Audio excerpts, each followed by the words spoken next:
Audio Jungle.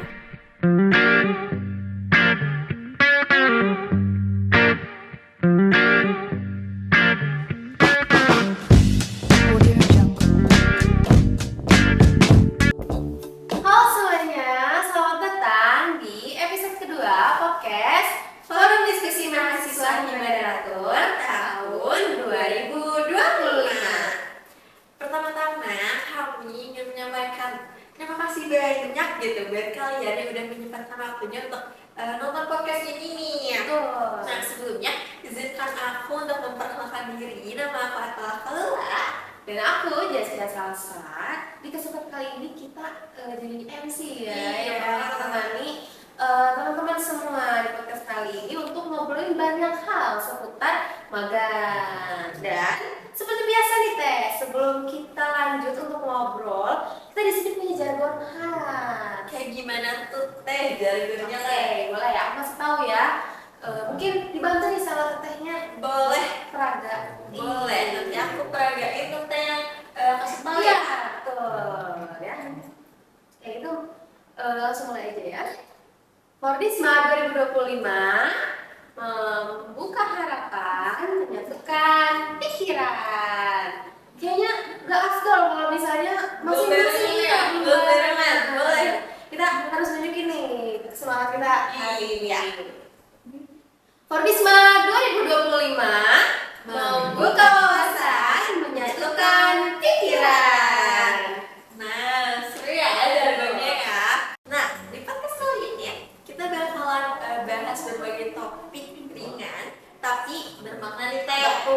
Kali ini kita akan membahas tuntas segala hal terkait program permagangan, mulai dari tips mencari tempat magang, terus juga ada cara adaptasi di dunia kerja, hingga cerita-cerita inspiratif dari pembicara kita kali ini yang tentunya punya pengalaman keren selama magang di instansi. Betul banget. Pasti teman-teman juga udah pada kepo nih kayaknya ya. Nah makanya yuk ikutin terus podcast kali ini. Nah, di episode kedua kali ini kita bakal ngebahas topik yang menurut kita itu penting banget ya Teh, yaitu dunia permagangan. Seperti yang kalian tahu sendiri, magang itu sering banget dianggap sebagai jembatan pertama sebelum benar-benar terjun ke dunia magang. Terkadang kita bingung mau mulai dari mana.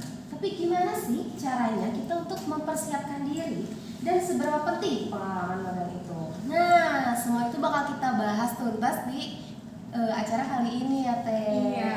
Nah untuk itu di sini kita nggak cuma berdua nih Teh. Hari ini kita bersama pembicara yang keren banget dan pastinya sangat-sangat inspiratif. Kira-kira kita bakal ditemenin siapa ya? Nah daripada kepo, langsung aja yuk kita sapa pembicara kita. Untuk Kak Salma dan Teh Meli, silakan.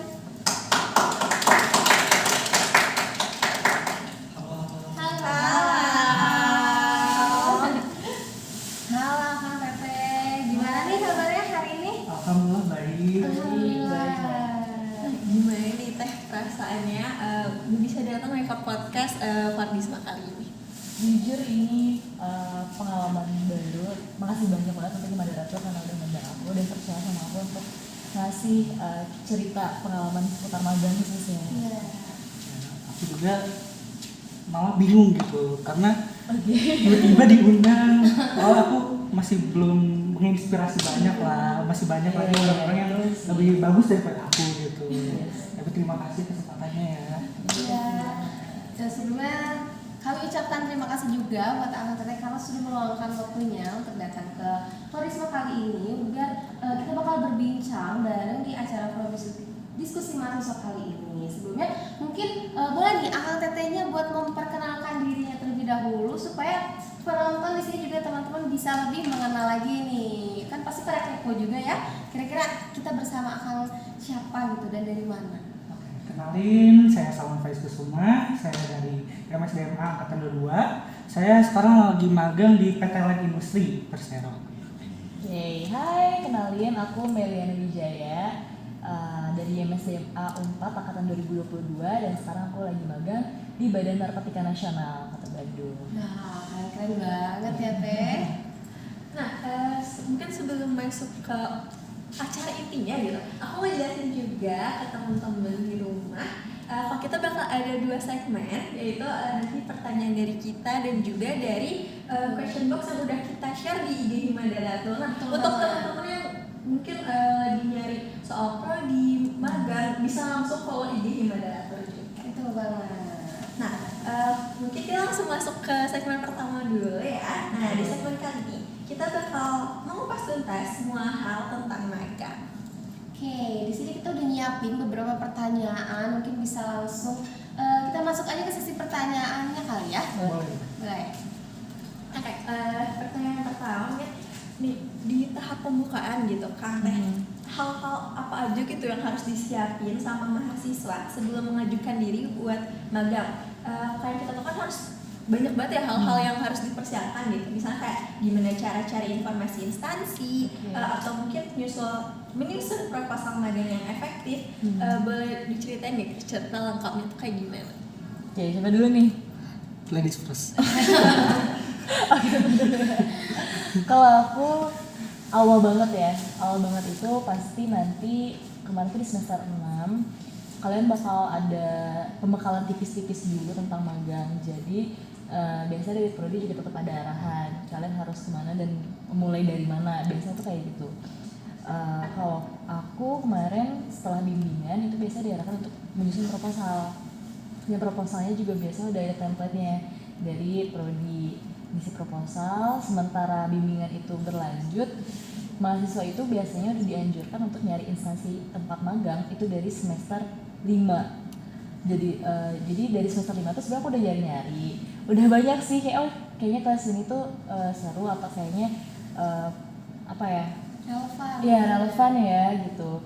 Udah banyak list, cuman mungkin pas kemarin ya, aku sedikit cerita pas kemarin sudah masuk ke semester untuk magang, tiba-tiba mau nggak mau ada beberapa instansi yang kayak harus aku delete dari list karena nggak masuk kriteria prodi gitu loh. Akhirnya kayak aku harus nyari lagi. Jadi kayak pastikan nanti instansi yang mau kamu tuju tuh itu benar-benar sesuai sama kriteria prodi gitu. Terus akhirnya setelah dari nyari udah ketemu instansinya, lalu proposalnya dibuat sesuai dengan instansi yang mau dituju. Jadi kemarin tuh ada beberapa tahapan yang mana kalau nggak salah. Jadi setelah nyusun proposal dikasih ke prodi, nanti prodi itu ngasih surat pengantar. Nah nanti surat pengantar itu baru dikasih ke si instansinya. Disitulah baru terjadi tiktokan antara mahasiswa dan instansinya gitu. Jadi instansinya apakah menerima mahasiswa tersebut atau enggak. Kalau misalnya menerima, biasanya instansinya bakal ngasih surat penerimaan atau pernyataan penerimaan. Kalau menolak biasanya ada surat pernyataan penolakan juga. Habis itu kalau diterima syukur, pun kalau di ACC prodi juga syukur. Jadi ada dua ini loh. Jadi harus di ACC prodi sama harus di ACC instansinya baru bisa magang. Kalau di ACC instansinya doang, kalau yang instansinya doang yang ACC tapi prodi nggak ACC, ya percuma gitu, nggak akan keluar juga surat surat pengantarnya. Iya, betul. Kadang kalau di ACC prodi tapi nggak di ACC instansi pun percuma juga, jadinya kita harus ngulang lagi proposalnya, harus ngajuin lagi. Bener, aku tuh sampai bikin 2 proposal kemarin. Iya, kedua instansi, cuman emang jadinya di BNN aja sih. Ya, makanya sebelum kita ngajuin juga ke prodi, kita tektokan dulu sama si instansi, kita tanya-tanya bisa nggak, apakah ada lowongan nggak di divisi yang diinginkan, bisa di unit kepegawaian gitu. Kalau nggak ada kan berarti kan nanti mau ngajuin ke prodinya juga susah. Iya, karena tidak sesuai dengan unitnya, tidak sesuai dengan prodi kita juga gitu. Berarti sebelumnya kita harus cek and check dulu ya. Iya. Sebelum ngajukan. Dan pastinya relevan juga sih sama jurusan kita. Karena kalau misalnya nggak terlalu relevan, itu kemungkinan prodi untuk menolaknya tuh gede banget. Berarti aku harus dipersiapin banget gitu ya kan? Bener. Tapi kalian juga bisa nanya-nanya nih ke kating-kating kalian yang pernah ada. magang di sana gitu. Itu lebih chance buat keterimanya lebih besar gitu. Oke, nah tadi kan kita udah bahas mengenai proposal. Nah, kita bakal nanya kalau misalnya alur pengajuan proposal yang menurut Akang Teteh ideal itu kayak gimana? Apakah ada tips and triknya buat proposal magang tuh bisa diterima atau misal dilirik nih sama instansinya? Oh iya, sih. Gue nih, Boleh. gantian. Sebenarnya aku tuh kan nggak bikin proposal, tapi langsung ada surat pengantar dari prodi. Cuman aku tuh udah sempat bikin proposal, nah aku juga tanya-tanya tips yang menariknya gimana. Nah kalian tuh harus menekankan, jadi latar belakang sama si SKKN itu udah sesuai banget nih, harus sesuai. Jangan pasti nanti di fenomena yang di sana pun bakal berbeda gitu, walaupun berbeda, tapi saat pengajuan itu kalian harus relevan dari atas sampai bawah tuh dengan instansinya harus pas gitu. Jadi jangan instansi ini bekerja di bidang apa tapi kalian ngajuin proposalnya tentang apa gitu. Masa kepelatihan ya di balai kepelatihan tapi kalian ininya rekrutmen, kan nggak cocok gitu gitu. Jadinya yang penting relevan aja sih dari atas sampai bawah dan sesuai dengan instansi yang kalian tuju. Kalau dari aku ya, kalau Benar. Aku setuju sih sama Salman, harus relevan ya dari bab awal sampai ke akhir. Pun tadi ada kita sedikit nyinggung tentang SKKN ini yang mana. Jadi kayak nanti pas magang itu di proposal kalian itu harus menyatakan bahwa kalian itu akan fokus ngambil topik apa. Jadi udah ada tuh di situ pas di proposal tuh. Kalau Man, kamu ambil topik apa, Man? aku tuh waktu ngajuin proposal tuh ambilnya rekrutmen. Oke. Kalau aku waktu itu ngambil penilaian kinerja. Berarti nanti di dalam proposalnya itu aku harus menunjukkan bahwa aku serius ngambil topik ini dan dibuktikan dengan SKKN yang aku ambil. Jadi SKKN itu kayak aku tuh fokusnya benar-benar ke SKKN ini loh atau kayak ini gitu, dan nanti prodi itu bakal ngelihat ini tuh achievable apa enggak gitu mahasiswa ini untuk menuju topik ini gitu. Bukan meneliti sih, lebih ke menjadikan topik ini sebagai topik utama gitu dalam proses magangnya kayak gitu. Jadi harus apa ya, achievable, terus juga tadi bener ya nyambung dari awal sampai akhir, terus harus perlu ada outputnya. Jadi nanti ketika susun proposal itu ada kayak sebagian outputnya gitu. Jadi lebih baik di situ kalian bisa cantumkan output yang benar-benar achievable gitu. Jadi jangan yang terlalu idealis, tapi juga jangan terlalu yang apa adanya. Yang jelas sepertinya kayaknya prodi lebih bisa menilai kemampuan kita ya. Jadi karena dari awal pun, dari semester awal pun kadang prodi ngadain psikotes juga ya. Jadi tahu gitu kemampuan mahasiswanya segimana. Terus nanti kalau emang kalian aktif, kalian ini bakal direkomendasiin langsung, nggak usah nyusun proposal lagi gitu. Jadi direkomendasiin ke PT mana, BUMN ataupun ke balai-balai gitu. Jadinya nggak usah ribet ngurusin proposal lagi gitu. Nah, kan udah banyak disenggol ya kalau misalkan terlalu banyak gitu kan komponen-komponen yang harus dipenuhi. Nah, pasti kan selama proses mengajukan magang ini tuh banyak hal-hal yang mungkin sulit dipenuhi gitu. Nah, sebenarnya kesulitan terbesar Akang Teteh dari selama ngajuin magang tuh apa aja sih, terus gimana cara ngatasinnya gitu? Oke. Kesulitan ya? Oke. Aku dulu deh. Boleh. Kan aku kan bukan ngajuinnya itu ada seleksi dulu di sana. Nah seleksinya itu ada tes psikotes sama wawancara. Nah kalau kalian gak lulus psikotes, kalian gak bakal lulus nih dari PTN Industri ini. Jadinya itu kesulitan aku. Jadi aku belajar tentang PTN Industrinya. Terus ada kan nanti ditanyain tentang pengetahuan kalian tentang PTN Industri. Jadi aku belajar dari awal. Terus kalian mau bawa SKK ini apa, terus kemampuan kalian segimana sih, nanti di wawancara ditanyain juga. Jadinya itu kesulitannya karena aku kan orang bukan yang terlalu pinter, bukan apa ya, masih biasa-biasa aja. Aku masih sering tidur di kelas lah gitu, tapi nggak perhatiin dosen. Tapi aku belajar lagi, aku buka-buka lagi bukunya, jadinya alhamdulillahnya keterima sih gitu. Oke, ini kan kesulitan selama proses pengajuan atau oke.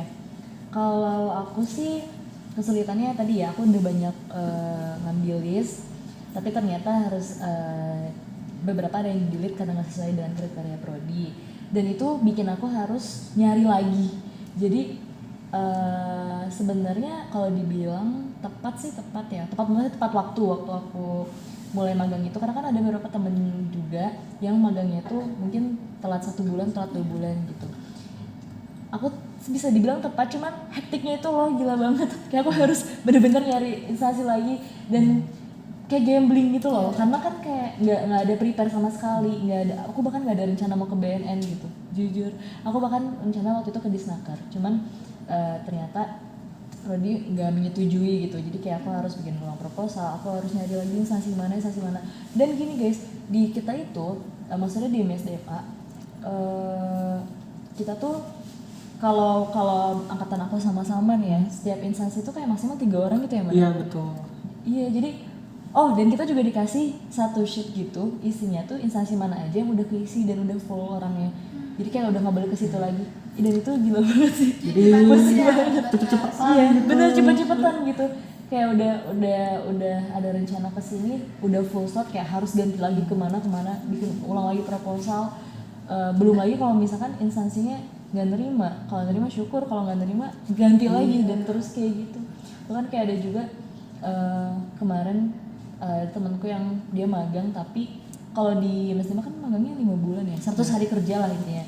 Cuman kemarin tuh dia magang kayak cuman 3 bulan gitu, dan akhirnya dia harus ganti lagi. Dan maksudnya ada dia ngajuin kedua tempat lagi gitu loh. Berarti ngulang lagi magangnya. Bener. Iya. Kayak gitu sih, kalau aku sih tuh ya hambatannya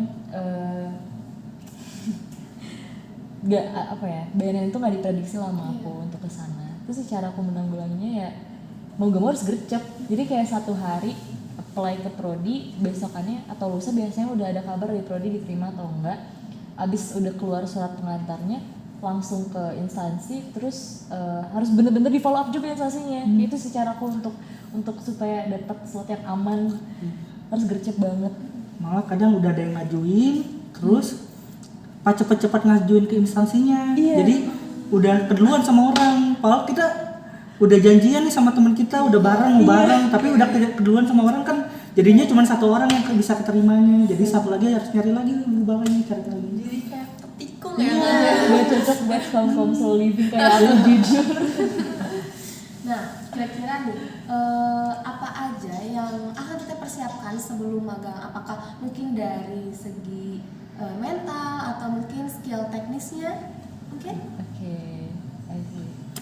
Hal-hal yang dipersiapkan untuk magang. Iya, untuk magangnya. Mental.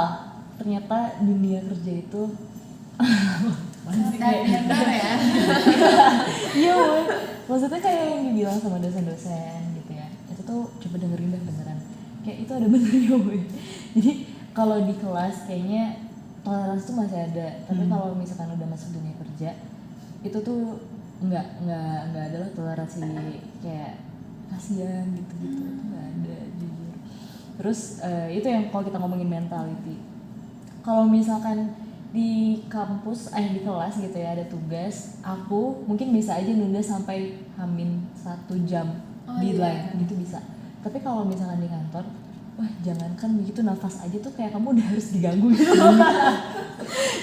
Cuman maksudnya bukan karena nggak boleh untuk untuk bersantai, enggak, cuman maksudnya ketika kamu tahu deadline itu misalkan jam 12, mereka akan lebih senang kamu bisa selesai itu jam 6 pagi gitu. Jadi mentality, kedisiplinan itu tuh benar-benar harus dilatih banget gitu. Kemudian kalau soal skill secara teknis ya gitu, itu juga perlu, karena jujur kalau orang-orang di kantorku tuh mereka expect banget, apalagi ketika tahu kalau jurusan aku manajemen SDM gitu. Dimana tuh kalau di kantorku itu tuh nggak ada spesifik untuk kayak apa ya, oh ini orang SDM, itu tuh nggak ada. Jadi ketika aku masuk sebagai orang SDM, mereka tuh expect banyak banget tentang skill teknis aku di manajemen SDM. Jadi skill teknis juga itu sangat perlu disiapin gitu, karena nggak tahu orang kantor tuh expectnya apa sih sama kamu gitu. Setuju banget sama Meli. Tapi selain skill teknis, skill kayak hard skill kalian dari kayak Excel, kayak Microsoft itu paling penting. Karena sampai aku sama kalian, masa anak MSDM nggak bisa pivot gitu kan gitu. Iya. Jadi makanya aku diem ngulik, aku kan emang jarang ngikutin ya. Kita Kalau belajar pivot kan? pivot tapi nggak sedalam di itu. office. Iya, tapi nggak sedalam itu. Iya. Sedangkan kalau di kantor itu kan kita ngelola banyak sampai ribuan data, karyawan. Jadinya harus pivot, jadi untuk ngetahuin satu-satunya, jadi buat perbandingannya. Jadi aku ngulik malam-malam itu, jadi harus disiapin nih dari sekarang gitu. Karena kalian teknis doang bagus, belum tentu kalau kalian hasilnya jelek gitu gitu ya. Karena kebanyakan tugas-tugas yang diambil dari mahasiswa itu yang magang itu kebanyakan administratif gitu, bukan yang kalian harus banyak proyek, enggak, kebanyakan administratif gitu. Setuju.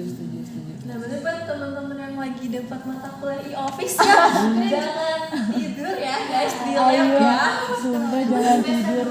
Bener, kamu meleng dikit, udah besokannya itu Karena ternyata sangat diperlukan Iya, ya. terus kalian harus punya mental pengen tahu.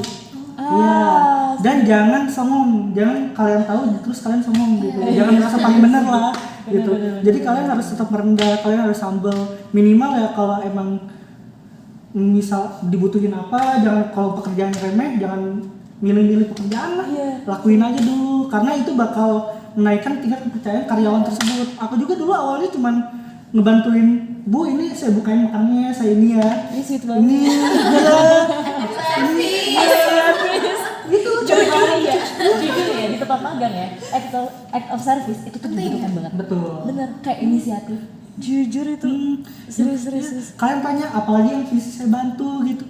Asalnya kalian cuma hal-hal remeh gitu. Nanti kalian dikasih pekerjaan gitu. Asalnya kan aku emang megangnya itu database. Tapi lama kelamaan kesini aku megangnya payroll.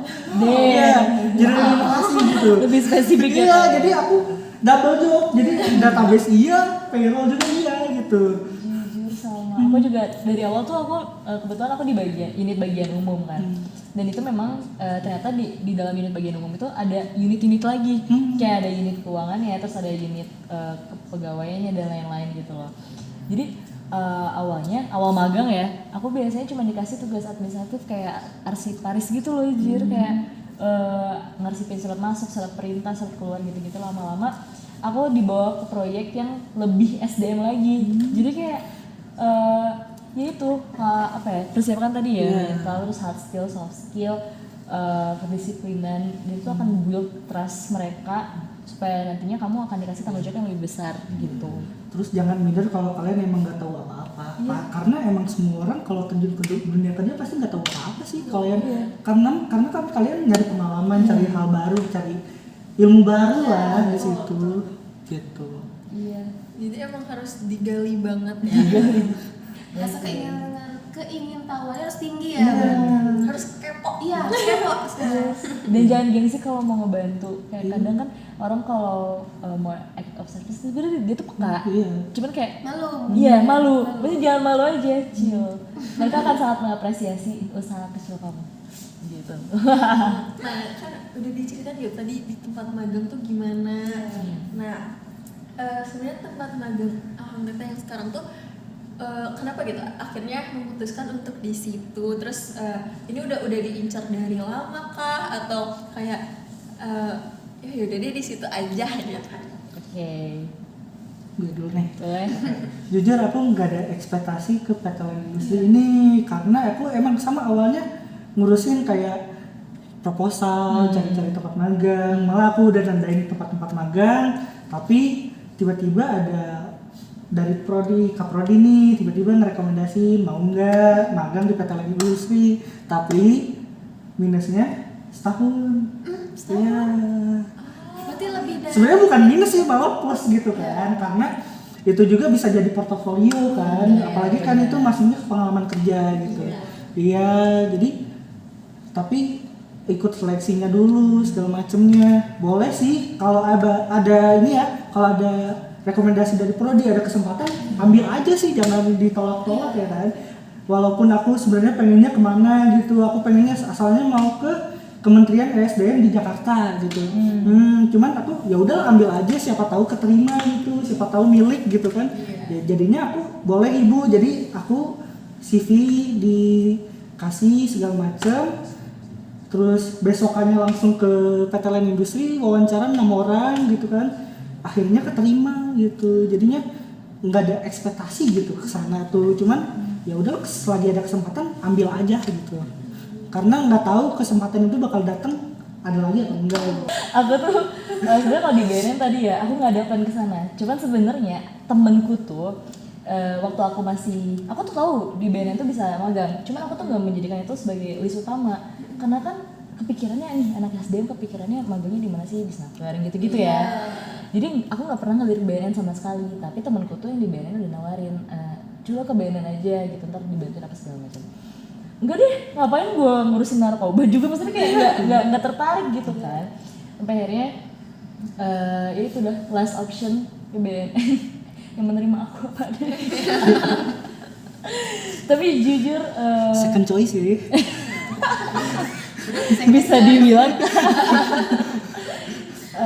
ya itu awalnya emang nggak ada niatan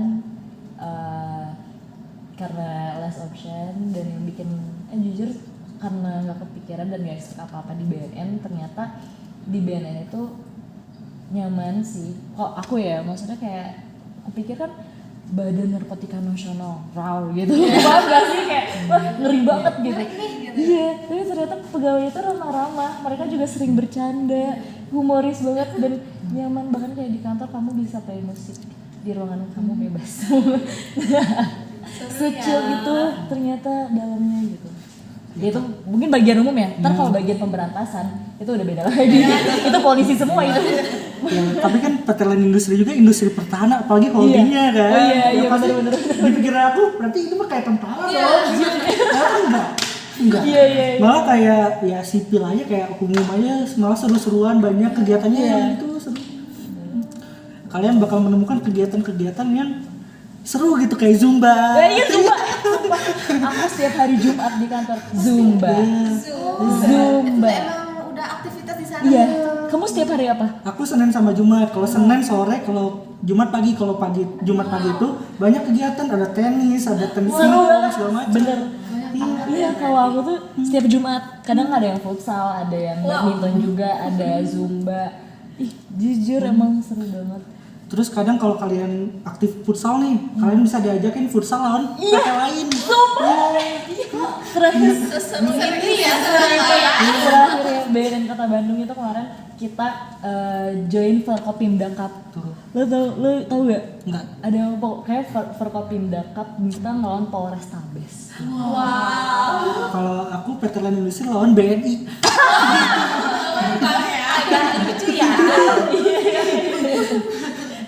Keren. Di dia makin produktif ya. Jadi sehat. Betul. Terus ada apel nggak di sana? Apa? Apel. Apel enggak, kalau aku enggak ada, tapi kalau ada hari-hari besar baru ada upacara. Tapi di jam 10 pagi kalian harus wajib berdiri karena ada Indonesia Raya. Ada Indonesia Raya. Iya. Di aku tuh, ini aku shock culture ya. Waktu SMA kan emang kita upacara setiap pagi kan. Iya. Di kampus udah nggak pernah. Pas di BNN itu kita setiap hari Senin kita upacara penaikan bendera. Dan hormatnya juga, maksudnya kita kayak upacara kepolisian gitu loh. Wih, seru banget. Terus Jumat biasanya ada apel penutup, terus habis itu dilanjut Zumba, olahraga gitu. Seru, banyak ya aktivitas di luarnya ya. Makanya ini meskipun BNN ini last option dan aku nggak expect apa-apa, ternyata seru dan aku nyaman di dalamnya gitu. Mungkin emang rezekinya ya. Iya, iya itu. benar itu sih. Lingkungan kerjanya pun positif Iya, dan benar. bikin nyaman ya. Benar. Nah, kira-kira selama magang nih pernah nggak akang teteh ngalamin kesulitan dari mungkin adaptasinya? Karena kan mungkin dunia kerja sama kampus beda banget ya. Betul. Nah, kira-kira gimana sih ngatasin kalau misalnya ternyata budaya di sana tuh beda sama budaya kampus? Cara ngatasinnya, oke mungkin kalau dari aku sih pastikan kamu mau terbuka orangnya, jangan menutup diri, jangan jadi pemalu, karena kamu nanti nggak akan dinotis, mungkin akan dinotis tapi sebagai pemalu, dan itu aku percaya itu akan menjauhkan kamu dari berbagai opportunity yang bagus buat kamu ke depannya. Jadi pastikan kamu terbuka dan jangan takut untuk say hi duluan, even sama pegawai yang bahkan kamu belum kenal namanya, tapi nggak apa-apa kok, it's okay untuk bilang hai pagi ibu gitu, selamat pagi pak gitu. Jadi itu yang bikin mereka trust sama kita, dan lama-lama mereka juga akan terbuka. Ketika kamu terbuka sebagai pendatang, mereka akan ngerasa ini orang nggak membahayakan gitu, maksudnya nggak mengancam, karena emang anak magangnya setransparan itu, jadi dari mereka juga gampang bicara sama kitanya, dan itu yang bikin lama-lama ada suasana ngebonding di situ sih. Itu cara aku di BNN tuh kayak gitu. Bahkan kita tuh sering ngopi bareng tau sama pegawai di BNN. Jujur, ke coffee shop mana lagi ya yang belum dicoba. Beneran kayak gitu. Kalau Tuh, gimana? kalau itu betul banget, harus terbuka. Terus kalau kesulitan yang aku hadapin, karena di BUMN itu nggak sesantai dari pemerintah ya.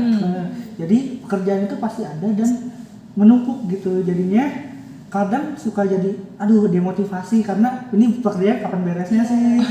Iya, kadang aku malah sempet lembur, kadang ngurusin remunerasi segala macem. Cuman itu di situ letak serunya, tapi aku Serius, Iya. di situ ngerasa gue kerja gitu.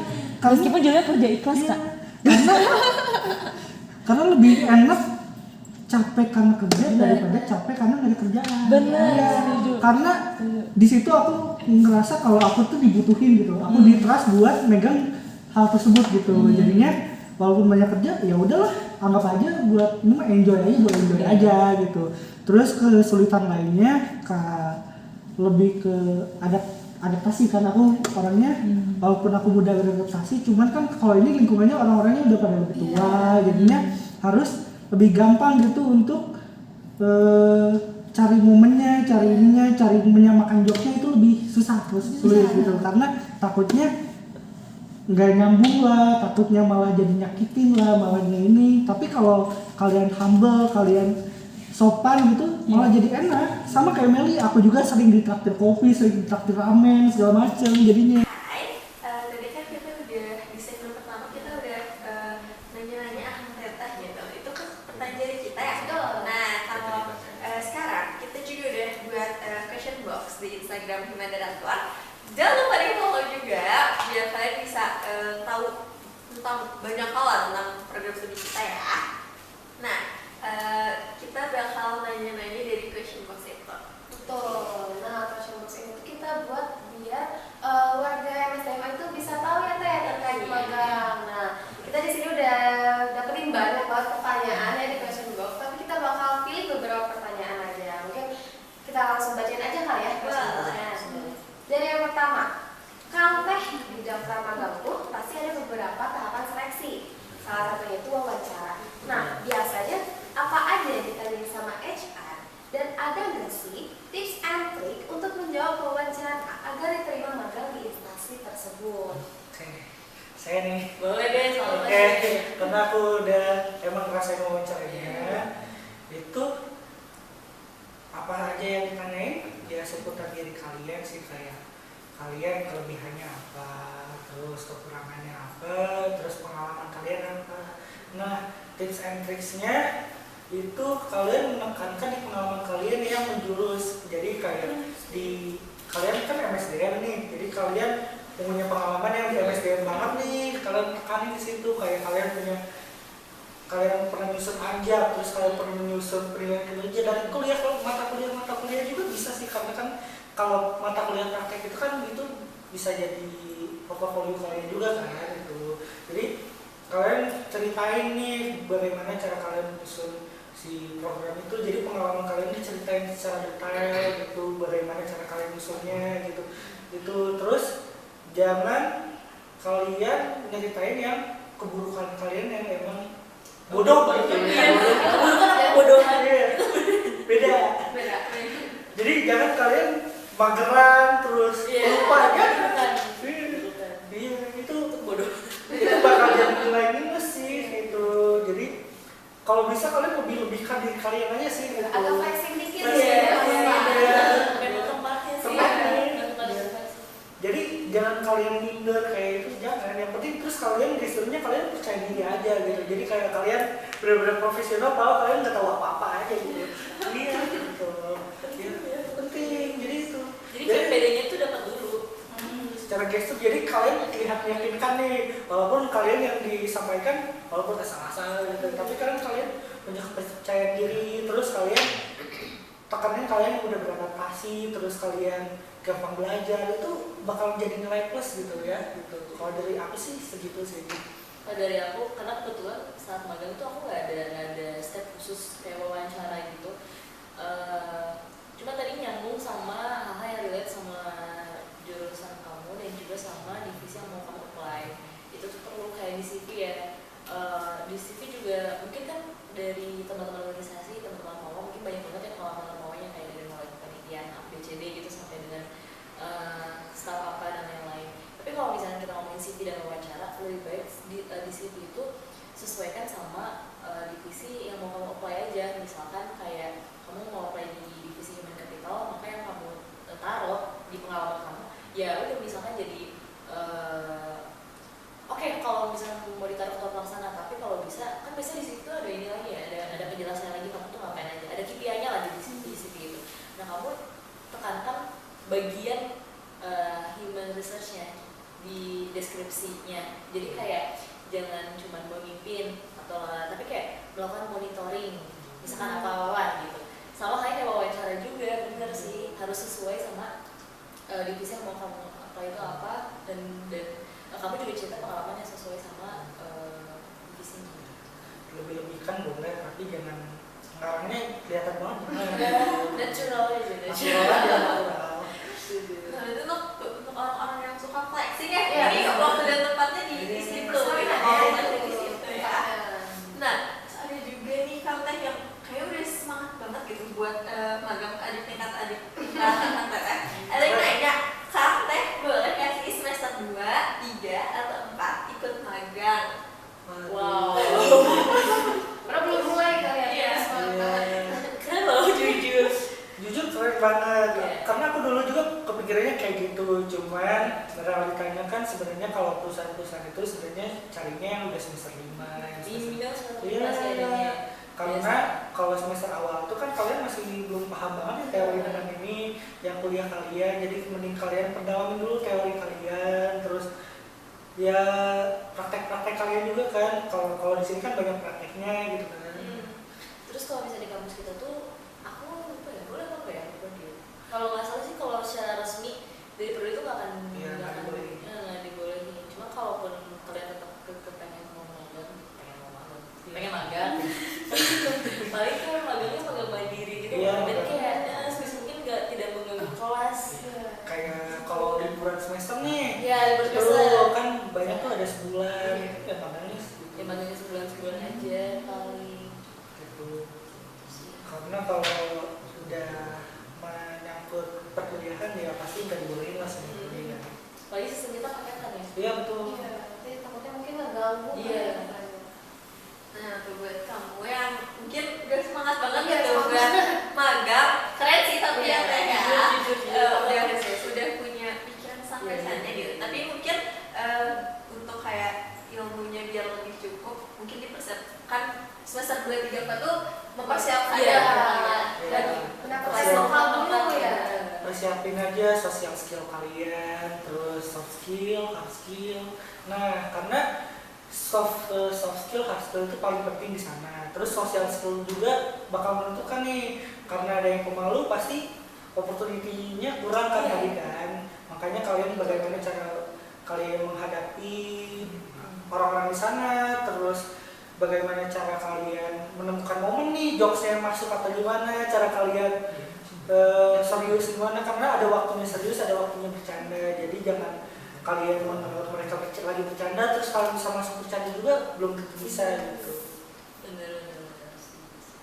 Nah, terus tadi kan sempat dikasih tahu juga kalau misalnya magang tuh sekitar 5 sampai 6 bulan. Nah, di sini ada pertanyaan nih. Kira-kira apakah magang itu bisa diperpanjang sesuai keinginan kita atau dari perusahaannya? Bisa nggak gitu diperpanjang? Bisa banget sih. Bisa. Cuma gini, kalau di prodi kita tuh ketentuan tuh sebenarnya nggak dipatokin harus 5 bulan, tapi harus 100 hari kerja. Nah, kalau misalnya mau diperpanjang, pastikan itu tidak mengganggu timeline paketan kita. Karena kan kita tuh di timeline itu Januari atau Februari itu ada sidang ya. Iya, sidang laporan. Sidang magang. Sidang magang. Kalau misalkan aku magang dari Agustus, aku selesai di awal Januari. Kalau aku nanti mau perpanjang lagi silakan, tapi tetap harus sidang di bulan segitu. Jadi kayak tetap harus nyusun laporan, tetap harus ini, tetap harus itu. Jadi kalian sebenarnya bisa, cuman kalian laporan magangnya cuma sampai si Desember itu. Jadi kalian ya magangnya ya jalanin magang aja, nggak ada terkait dengan laporan lagi. Cuman ya kalian harus cari-cari waktu, harus pintar cari-cari waktu untuk nyusun skripsinya gitu kan. Kalian udah menentuk untuk nyusun skripsi juga karena udah ada sempro, ada uji kom, terus kan kalian juga mempersiapkan buat sidang akhir juga kan. Itu bakal kebagi-bagi sih gitu. Yang penting kuat mental aja sih. Karena aku itu setahun kok. Nah ini kan Kang Salman ternyata magangnya setahun. Iya, cuman laporannya emang sampai Desember doang. Setelah itu mungkin melanjutkan magangnya ya tetap.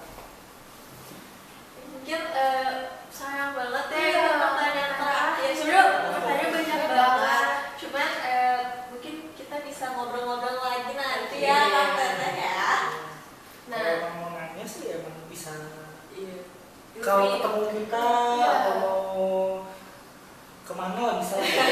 terus aku kayak terus bawa kemana? Karena pasti kalian juga menemukan Meli ya di sini ya. Di kampus itu masih banyak Meli. Nah mungkin nanti teman-teman kalau misalnya ketemu sama Teh Meli atau Kang Salman jangan boleh nih langsung tanya aja. Kalau aku di sampah terus aku kayak itu bukan aku serius. Nggak kelihatan ya. Buram ya aku aku minus 5. Kak iya. Iya. Semuanya screen ya. Mending langsung tepuk aja deh. Oh iya gitu. Siapa aja kita terbuka kok.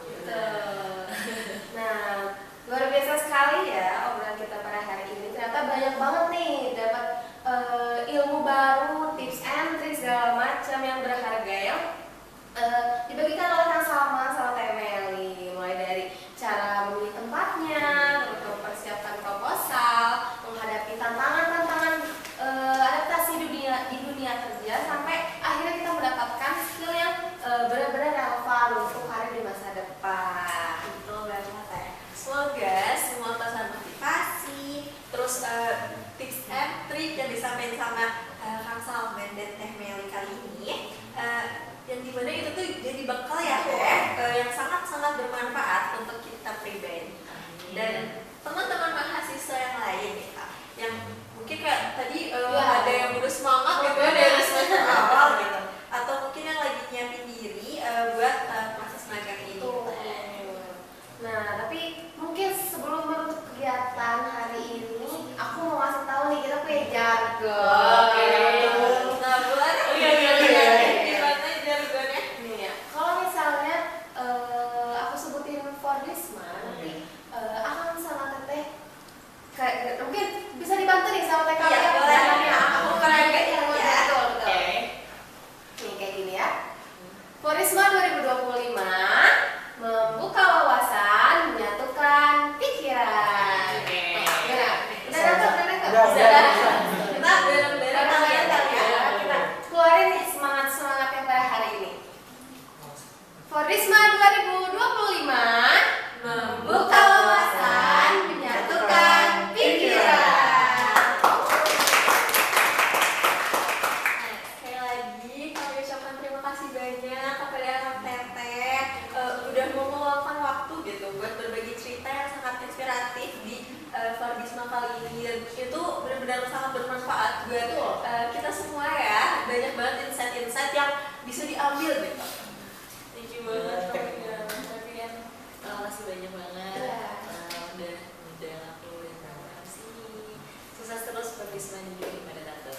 Amin. Semoga generasi selanjutnya pun bisa lebih bagus lagi. Amin.